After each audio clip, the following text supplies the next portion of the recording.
Southport, the parish of the north. The town made popular for the healing effects the rich of England got from its water and sea salt covered air. The posher Blackpool, a town with a beachside plaza fit with a cinema, bowling alley, shops and restaurants. A town where plush premium hotels were built. The place where everyone in the northwest used to go out for a holiday out every summer. Until it became just as expensive to go on a flight to Spain. Until Liverpool 1 was built, taking at least a tenth of all the shopping away. Until the financial crash of 2008. Until Pleasureland lost most of its rides. Before the beach started turning into grass. Before the effects of COVID hit the high streets of the world. Before the pier closed.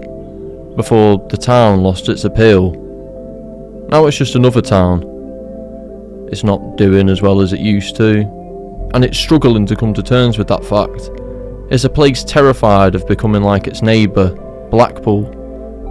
But it's not special. It's like dozens of other towns up and down this country. But last year, it was all over the news for the worst reasons anywhere can be. Now, a 17-year-old boy is in custody and will be questioned by police after a horrific knife attack near Liverpool, which left 2 children dead and 9 injured, 6 of them critically. 2 adults are also in a critical condition. The attack happened at a building housing a summer holiday club on Hart Street in Southport, where a children's dance and yoga class was being held.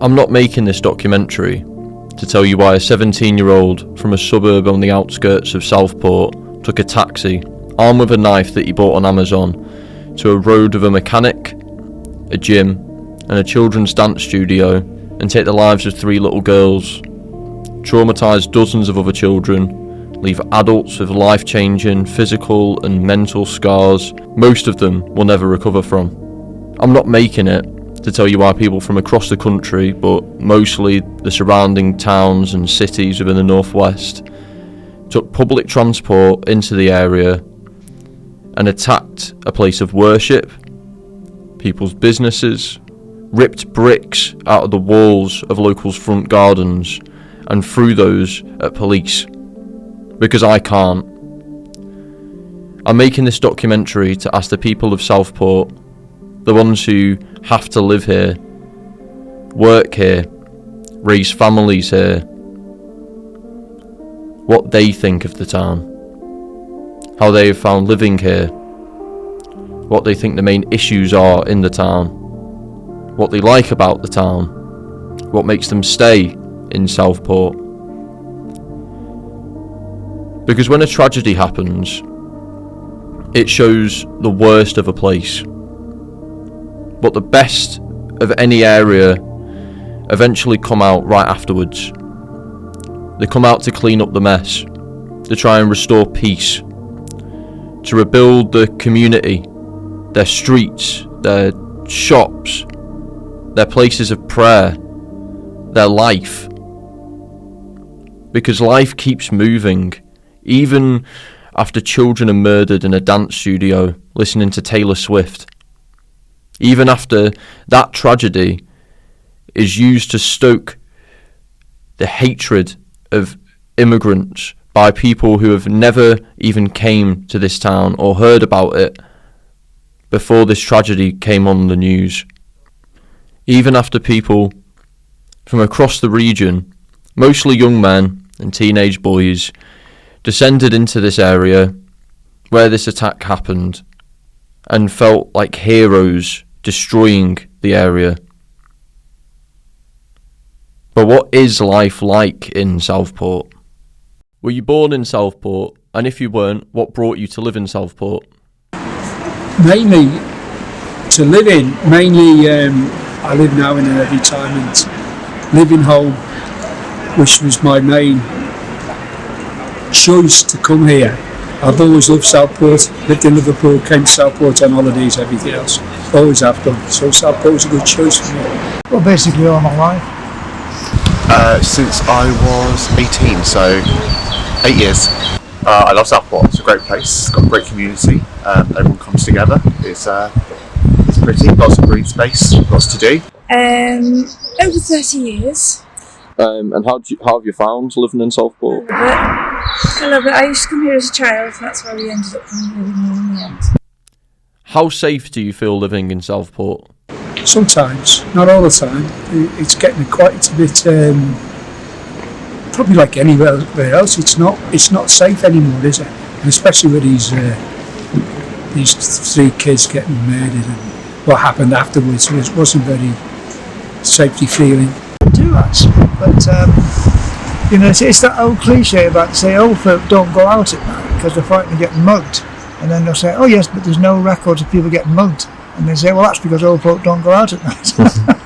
But I do feel safe. I've never had any problems. I know people who have. My son was sort of mugged a few years ago, although he gave the muggers the bashing. But so I never felt walking up and down Law Street. I never felt that I was not safe at night. So, for example. Yeah, I'd say so. Given recent events, it's obviously things are a lot more difficult. But when everyone banded together and everything, it brings communities together and everyone does feel safe for it. Do you feel safe living in Southport? Yes. What are the 5 main positives of living in Southport in your opinion? Where I am, it's very quiet, very nice. The bus routes are good. I can get into town most days on my bus pass. When I come in the car, quite easy to park. What else? The shops, everything about Southport. Lovely walks. The older I get, the flatness. And I just find it a very pleasant place to live, and I live just off the town centre, so that's my age. It's nice to just wander into the town centre and get a coffee and look around. But I like the front as well. As a kid, I used to spend hours on the sand dunes and the beach, and yes, I know people say it's changed, but I don't notice it. As you live day to day, it changes so slowly. I know friends who moved away and come back, they notice changes, which I probably don't notice. But generally, I do like the place. I like the feel of the place. This is one of them, the best. Botanic Gardens and Hesketh Park. We're very lucky. Churchtown Village is absolutely beautiful, and the town itself is gone downhill, but it seems to be getting better, and a lot of money and projects are taking place. So it's nice to see. If you could change 5 things about Southport, what would they be? There's not a lot to change about it. I wish they bring down the rates so Lord Street could be good, like it was before. Lots of shops, lots of good. So, lovely place. Southport's doing okay. That's a question. Good as like old folks turning the clock back, but I don't know what it would change really. I mean, it's the problem in Southport faces like problems everywhere. Shops closing, and I don't like things moving to the edge of the town. Like we've got a few shops there which have also got presence on Lord Street, but on the town centre. But I feel that they'll probably the town centre halls will close, and the ones on the edge of the town, which will make the town less attractive. But I do, and people say it's nature, but I don't like the way we've lost the front. The beach has been grassed over to the north of the town and to the south. I just feel they could have stopped it, but made it more. I just think it's more like a sort of bird sanctuary now and whatever. Why do you think people came out to riot last year in Southport? Not good. I just think I can understand it. I can understand some of the anger, not about the racism or anything, but some of the anger that maybe the government is spending too much money on immigrants coming over on boats and that, and then they're cutting old age pensioners' benefits in pensions and things. I just don't think that's right. But other than that, it wasn't good. It wasn't a good look, was it? It was silly. Because they're fake racist.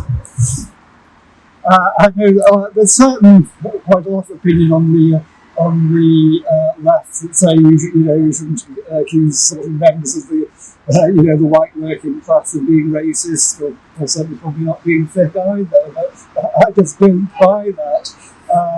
I am from a working class background. My parents met working in a factory.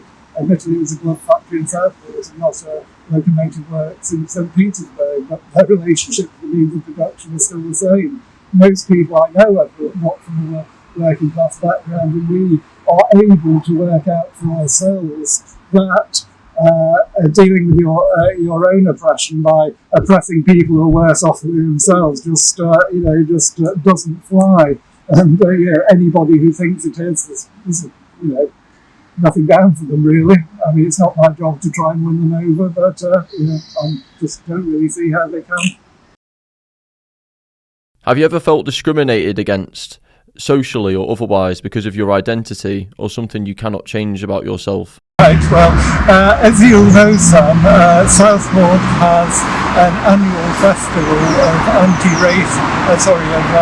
anti-Irish, anti-Catholic propaganda, oppression, otherwise known as Orangeman's Day. My mother was Catholic, a lot of my family are Catholic, and a lot of my friends are Catholic.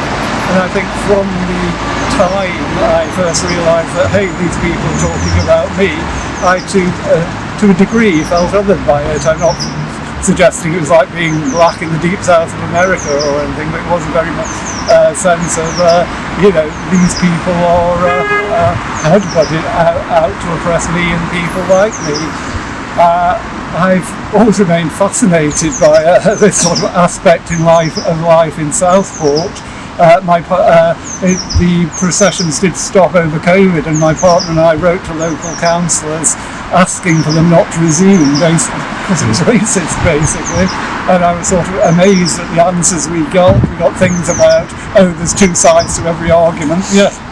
Pro-oppression and anti-oppression, or even that it was good for business. I mean, maybe that should be Southport's new unique selling point. Southport, the racist resort. Let's invite the Ku Klux Klan or the Zionist movement to come and put our aid through our towns. Sorry, that was a bit of a diversion on the soapbox, but that's my answer to that question. The Orange Parade is a celebration of the Protestant King William of Orange and his victory over Catholics in the Battle of the Boyne in 1690. It is a celebration of the Protestant supremacy within Northern Ireland. There are only 4 places where there are Orange Parades in England: London, Manchester, Liverpool and Southport, with Southport and Liverpool's being the largest by far. The parade in Southport is organised by the Liverpool Orange Lodge, an organisation that came into being in the late 18th century after an influx of Catholic immigrants from Ireland came into the city and began to compete with the at the time Protestant majority of the city for work, especially in the docks. As the Grand Master Brother Stephen Kingston, who runs the lodge in Liverpool, is quoted as saying in the Post newspaper, "Even today, if you get an influx of people from another culture, sometimes people feel slightly uneasy, shall we say. So that sometimes spurred people to join the Orange Lodges."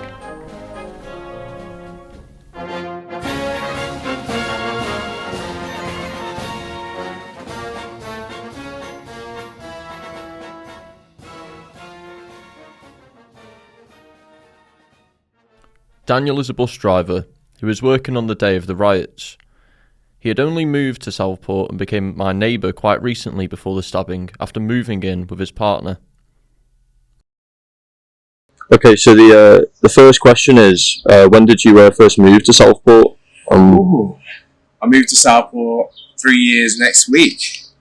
So yeah, it's been very happy to be here. Yeah. What was the reason for moving to Southport? My partner, she lives in Southport. She moved to me where we lived in the Swan in Liverpool, and she wanted to grow up in a nicer area, so she wanted to come back home back to Southport. Oh, so she was originally from Southport then? Originally from Southport, born, bred and grew up, other than 1 year living in the Hills one. Ah, brilliant. So compared to places you've lived before, how have you found Southport? It's a great cultural town. A lot of love for the people. Great community spirit. It just seems like it's safe to walk around the place, and I really am happy to be here despite all the things that have happened. Do you feel welcomed to be here as well? 100%. When I came here, even your parents gave me a little bottle of bubbly, and so do the people on the other side as well. So it's a great community spirit, especially with the people I live with. Would you say Southport is culturally anti-racist? If not, why? Or if so, why? I don't believe it's racist in Southport at all. Okay. There's a lot of diversity in this town. A lot. From people all over the world. I work with probably about six different people, groups of people from different places around the world. So I've got a couple of people from China, a couple from Spain, a lot of Eastern Europeans, and so on. And they all get warm welcome. And occasionally at work, we have a load of people bringing different foods, and we all try it out. So it feels like, at least in your job, it's like people are welcoming to each other and wanting to learn about each other's cultures. Yes, it's all like that. Where I grew up before, it was like that, and it just reminds me of being back home, living here. Brilliant. So you said that you feel safe in Southport. Mm-hmm. Do you feel like the town as a whole is a very safe area to live in? Yes, generally yes. Like, I'm not felt worried about walking along the streets at night from targeting because of my colour. Obviously, I'm black. Yeah. So I've never felt discriminated in any type of way. I've never had any monkey jokes or anything like that. So yeah, I've always felt safe here. Cool. Could you say 5 positives about living in Southport then? 5 positives. Yeah, I'm just trying to think what the best 5 I can think of. You got the warm welcome. You got obviously the beach. Yeah. When Sefton does sort it out. Yeah. It's a community feel. There's also how would you say that? Like, everybody knows everybody. Yeah. I'm not sure if it's just my job and what I do as a hobby that people know who I am, but it just feels like I have people I know. I won't see them in ages, and they're like, "Hey Dan, you're right there, mate." Yeah. I'm like, "Yeah, I'm good." It's difficult to exactly explain 5, but it's very hard to think of the negatives. Yeah. I have to say, I'm not being biased because I live here. It's just how I see it as compared to other places. Yeah. If you could change Southport, for instance, like you were given the job as mayor, you had infinite amounts of money, is there anything that you would immediately jump on to change about Southport, whether it be like infrastructure or... So, I'm not sure if it has to do with central government, but business rates in town, there's a lot of empty units. Yeah. What can be filled up, and they can pay their rates based on the percentage of their profits after expenses. That way it will keep the town, it will keep more of the shops open in a way. Yeah. Obviously car parks a bit expensive. Like, even when I work in town, I don't really drive there because it's for 4 hours, it's over £6. I'm like, mate, it needs to bring that. It just needs to bring it down a little bit down. Yeah. And probably bring back the park and ride. Yeah. As well. That will help with congestion in the town. personally. That's brilliant. If you could you recount the memory that you have of the day of the stabbings that happened last year, and sort of how the community around here sort of reacted to it? Yes, I remember. Gosh, if I have to be honest, that was probably the only time I've ever been worried about myself. Yeah. Because obviously I'm not white, so it was a bit. I was a bit scared to walk out my house, but then I remembered this is my town. I live here. I shouldn't be afraid. And people always came to me and said, "You right there?" I was like, "I am alright." So I was like, "How can you ask me if I'm alright?" They're like, "Because of the colour of your skin, we just want to make sure you're okay." I'm like, "Of course." I'm like, "That's how I was like, it's nice to know that people are worried about my safety." Even though what happened in the town was a very sad time. And I've known people who were directly affected by it. My partner works with the auntie of one of the children, and obviously she was very upset. Yeah. And so was my partner, because my partner knew of her quite well. And it was weird. It felt like I was living in like a vortex. If that makes any sense? Yeah. Like I didn't know what was going on. It felt like everything was going. I was like, this is not right. And you see all these people come from all over the country, destroying our town. Yeah. Because of what one individual done. Yes, the individual what he done was horrendous, but how people reacted to it wasn't justified. No, it was completely. In my opinion, I think it was shocking to the point of I couldn't understand why anyone was doing it. Like why anyone would come down here and people were destroying like the mosque, and the guy wasn't a Muslim, man. He was Christian. Yeah. Why are you destroying a mosque? Yeah. You're destroying people's front gardens. You're destroying a local shop. And who fits the bill? The people of Southport. Yeah. We're the ones paying for it. Yeah. Not these people who come from all over the country, come over here, destroying people's gardens. I'm like, what have they done? They've not done anything. Yeah. They don't done anything. And it was just not needed. Yeah. Then the next day, when the real community spirit like jumped in, and it actually made me emotional a bit, because I remember I was walking to work the next day, and I was like, oh God, hopefully nothing bad happens to me, because I didn't do anything bad. Yeah. And then when I was walking down the road, I saw all these people out cleaning the street with the shovels and spades and all that. And I took 10 minutes out of my community. I was like, do you know, I just got to go and start sweeping. I was like, yeah, this is my community. I need to help. I need to do something, because it will make me feel better about myself. Yeah. And then feel like I'm doing something for the greater good as well. Yeah. All these people cancelling their days of doing their work and all that, coming to fix it all up, sweeping and cleaning. It felt like real community spirit, and this is what Southport's all about. Yeah. Yeah, it feels like a small town, like a small village sometimes, doesn't it, with the community, where everyone sort of not just knows each other, but actually wants to help when something that bad sort of happens. So, do you see Southport within the next 5 or 10 years getting better as a town?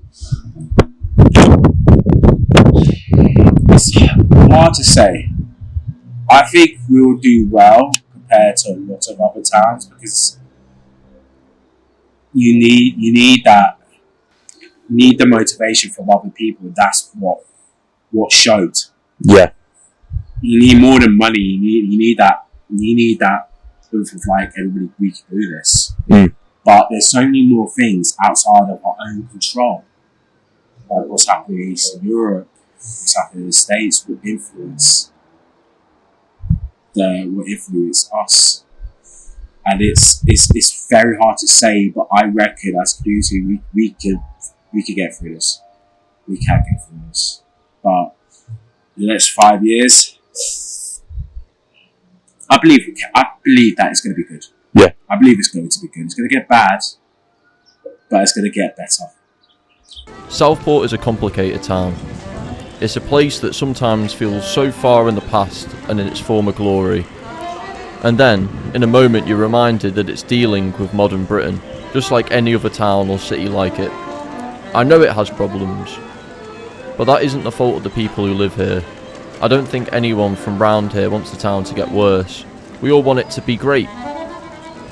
But it's never gonna be the same great. The old heyday of Southport in the 1920s probably wasn't good for most people who lived here anyway. But this town has a future, just like its residents. It doesn't have to just slowly get more deprived, more quiet on a summer's day, more isolated and more angry, waiting for a reason to be turned upside down to let some men get their frustration out. In the 60s and 70s, Southport saw the mods and rockers on the coast battle on weekends with each other.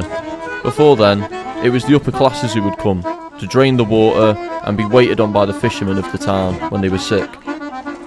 Last year, it became a battleground between anti-migrant rioters, the local community and the police. But to sandgrounders, the people who were born and most of the time die in this town, it's home. But no matter what happens in this town, we will always stick by it, clean it up, help those who were affected, victimised by anything that happens here. Because without that, it wouldn't be Southport.